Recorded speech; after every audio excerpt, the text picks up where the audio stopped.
जय श्री हरि। ओम नमो भगवते वासुदेवाय नमः। आज हम सुनेंगे ज्येष्ठ मास महात्म का 24वां अध्याय, सत्यवान सावित्री का कथा का वर्णन। सकंद जी कहने लगी कि हे ऋषियों, व्यास जी राजा युधिष्ठिर से बोले कि हे भारत, इसके पश्चात मदरराज अश्वपति और नारद ऋषि का समागम हुआ। कथा के योग से राजसभा में नारद जी बैठे थे। इसी समय राजकन्या सावित्री मंत्रियों के साथ समस्त तीर्थ आश्रमों में जाकर पुनः अपने घर में वापस आई। नारद ऋषि के साथ अपने पिता को स्थित देखकर सावित्री ने दोनों चरणों को छूकर नमस्कार किया। नारद जी ने राजा से कहा कि हे नृप, तेरी ये कन्या कहाँ गई थी और कहाँ से आई है, और आप इसका विवाह क्यों नहीं करते। राजा अश्वपति बोले कि हे देवश्री नारद, मैंने इसको इसी काम के लिए भेजा था, वही कार्य यह करके आई है, सो आप उस कार्य को सुनिए। इसने जिस पति को वरा है। जब पिता ने विस्तारपूर्वक कहने के लिए कहा तब वह देव वचन का अवलंबन कर बोली। सावित्री बोली कि सालव देश में धर्मात्मा धूम्रसेन नाम वाला क्षत्रिय हुआ है, वह राजा देववंश अंधा हो गया है। उस बाल पुत्र से युक्त नेत्रहीन बुद्धिमान उस राजा धूम्रसेन के राज्यों को छिद्र मिलने पर पूर्व के वैरी उसके देश के समीपवर्ती राजा ने हरण कर लिया है। तब वह धूम्रसेन अपने बाल पुत्र और स्त्री सहित वन को चला गया और वह महावर्ती बड़े वन में जाकर तप करने लगा। उसका लड़का पूर्व में ही उत्पन्न हुआ था, परंतु वन में जाकर बड़ा हुआ। वहाँ वह सत्यवान नाम से प्रसिद्ध है, उसी को मैंने वरा है। नारद जी ने महान पाप किया है, उसने बिना सोचे समझे गुण संपन्न सत्यवान को पति रूप में वर लिया। इस बालक के पिता और माता दोनों ही सदैव सत्य बोलते हैं, अतः ब्राह्मणों ने इसका नाम सत्यवान रखा। इस बालक को असव अति प्रिय है और वह मिट्टी का असव बनाता है और घोड़ों के चित्र भी बनाता है, इसलिए उसका नाम चित्रासव भी है। राजा अश्वपति बोले कि हे नारद जी, वह पितृवत्सल राजपुत्र सत्यवान इस समय तेजस्वी बुद्धिमान सूरवीर भी है क्या। नारद जी बोले कि हे राजन, वह सूर्य के समान तेजस्वी, बृहस्पति के समान बुद्धिमान, इंद्र के समान सूरवीर, पृथ्वी के समान समाशील तथा वह राजपुत्र दाता ब्राह्मण वीर्यवान रसवान उदार और प्रिय दर्शन है।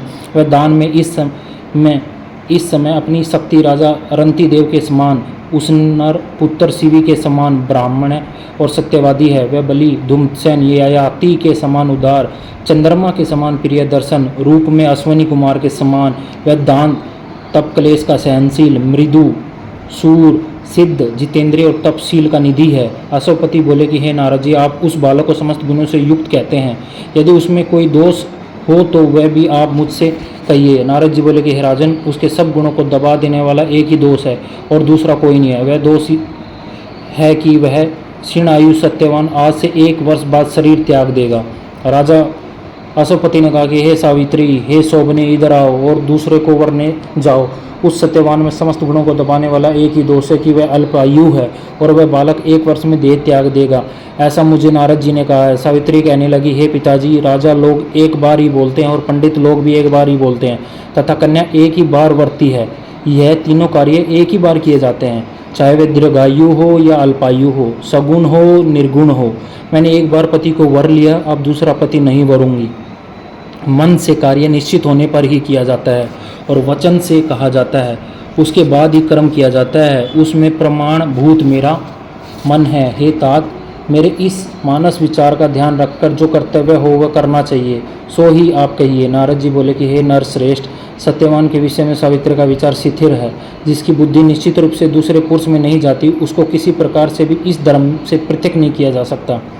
इसलिए आपकी कन्या का विवाह सत्यवान के साथ कर देना ही मुझे उचित मालूम होता है। राजा अश्वपति कहने लगे कि हे नारद जी, मैंने बिना विचार किए ये वचन गए हैं, अब मैं आपके सत्य वचन को ही करूँगा, क्योंकि आप मेरे गुरु हैं। नारद जी बोले कि हे राजन, आपकी पुत्री का विवाह संबंध विघ्न रहित हो। ऐसा कहकर नारद जी उठकर स्वर्ग लोक को चले गए। तदंतर राजा अश्वपति ने भी अपनी कन्या का सब वैवाहिक कार्य किया। यहाँ पर हमारा ज्येष्ठ मास महात्म का 24वां अध्याय समाप्त होता है।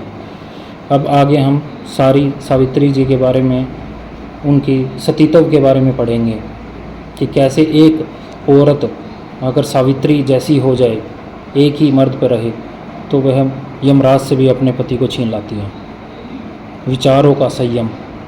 और आज मैं प्रेम के बारे में यही कहना चाहूँगा, विचारों पे संयम रखें और जिससे आप प्रेम करते हैं उसके सिवा आपको कोई दिखना भी नहीं चाहिए, चाहे वो आपके पास है या नहीं है।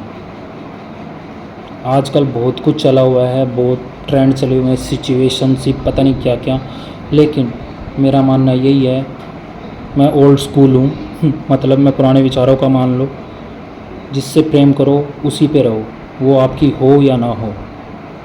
ये हमें कथाएं भी बताती हैं। जय श्री हरि। भगवान विष्णु आपका भला करे। हर हर महादेव। राधे राधे। और सूर्योदय से पहले उठकर स्नान करें, गंगा जल मिलाकर, और कथा का वाचन करें। ओम नमो भगवते वासुदेवाय नमः। जय श्री हरि। भगवान विष्णु आपकी सारी इच्छाएं पूरी करे और आपके घर में लक्ष्मी जी का वास हो, सुख समृद्धि हो, आपके माँ बाप की उम्र बढ़े। जय श्री हरि।